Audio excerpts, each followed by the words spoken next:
Hey there, I'm Kent Davis with Panama Equity Real Estate, and I've been living in Panama since 2007.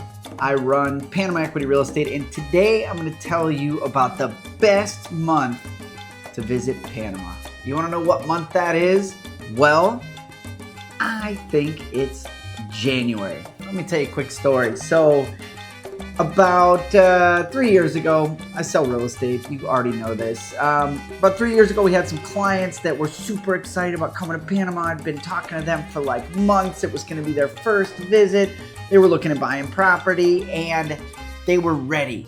But they never told me exactly when they were planning on coming. So a week before they came, they let me know and they said, hey, we're coming next week. And in my mind, I'm like, oh no.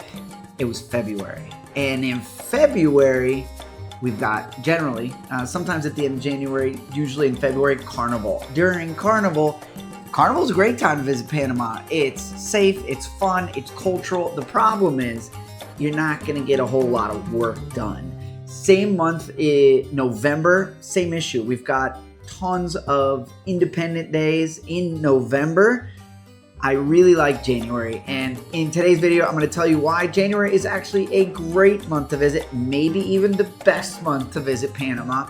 There's never really a bad month.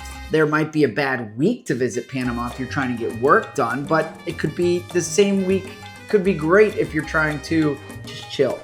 So now I'm going to tell you why January is an awesome month to visit Panama. First of all, the weather. It's really cool because almost like clockwork, come January, maybe the end of December, maybe the first week of January, but mid-January, we are almost always full on into our summer season. So January, February, March, April, for us is summer. What does summer mean? Summer means a lot less rain. And what's cool is that November, December, kind of a lot of rain. That means come January, it is so green and so lush, and the rivers and the creeks and the streams are pumping. So if you're into whitewater rafting, great month to visit.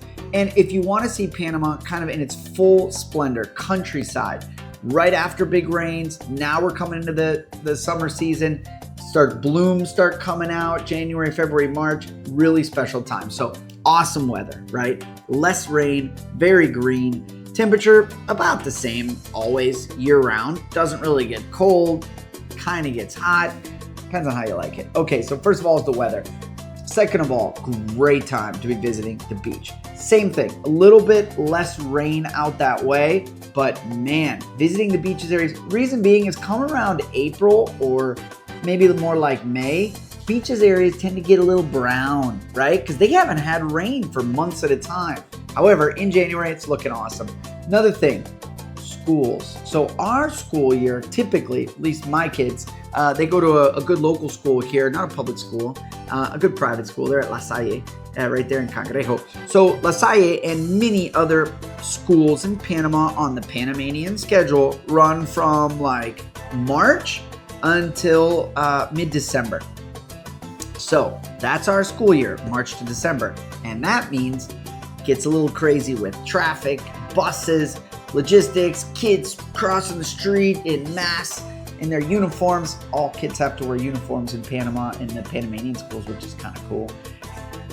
Makes it easier for a dad, and you don't have to keep up with the Joneses. It's amazing. Okay, that's for another video. My point is a lot less traffic in Panama City from January to about March when school starts. December, forget about it. Right now, it's December. OMG, so much traffic on the road right now, but it is what it is. So, school year runs during that time, therefore traffic in the city, a lot less. Next thing, flight connectivity. So, you get a lot more regional flights flying in and out of Panama during these months of January to April. For example, Pedasí, Bocas, Pearl Islands, San Blas, they increase their frequency. Why? Because it's our busy season. You know, these guys are gonna, as they say, fatten the cows when the grass is green, which means that green grass being visitors, they're gonna increase the frequency, and that's nice. You don't have to deal with delays in terms of like, oh, I'm trying to get to Bocas like tomorrow or like this afternoon. They increase the volume of flights to these regional locations. So that's really great. How about cultural events? So back to my story of those folks that visited unannounced in February. Carnival's awesome. Carnival's fun. Carnival's very cultural and absolutely wonderful to participate in, view, all of the above. Dive right in, either in the city or in the interior. However, it's not a great time to get business done. January, we only have one national holiday. That's Martyrs Day. Other than that, you've got some really cool cultural events. For example, the Festival of the Thousand Polleras. I don't think there's a word for polleras in English, but basically traditional. It's really cool. It's a whole festival geared around the traditional Panamanian clothes. It's beautiful dresses, and like men are in like Panamanian, very light suits, and it's a big parade in the Esquero region, which is about 5 hours from Panama City, and it's cool. I think it's in Las Tablas. Yeah. And it's like a big deal. People drive out there and stay the weekend, and they go to the parade and they drink and eat and be merry, and it's cool. It's not disruptive because I think it's usually on like a weekend, but you still got stuff to do, right? If you wanted to participate in that, it's a great time to be in Panama, to participate in these cultural events, but still also get some business done. Let's see here. I think that probably, I've got my notes to my right. That's what I'm looking this way. I think that about sums it up, but man, there's never a bad month to visit Panama. If you're thinking about visiting, obviously shoot us a message. I would love to answer any questions you have about where to stay and what to do and what to visit. And as you know, I sell real estate. So stick around and watch the next video where I will be telling you what to watch out for when buying real estate in Panama. Thanks for watching. See you down here, maybe in January.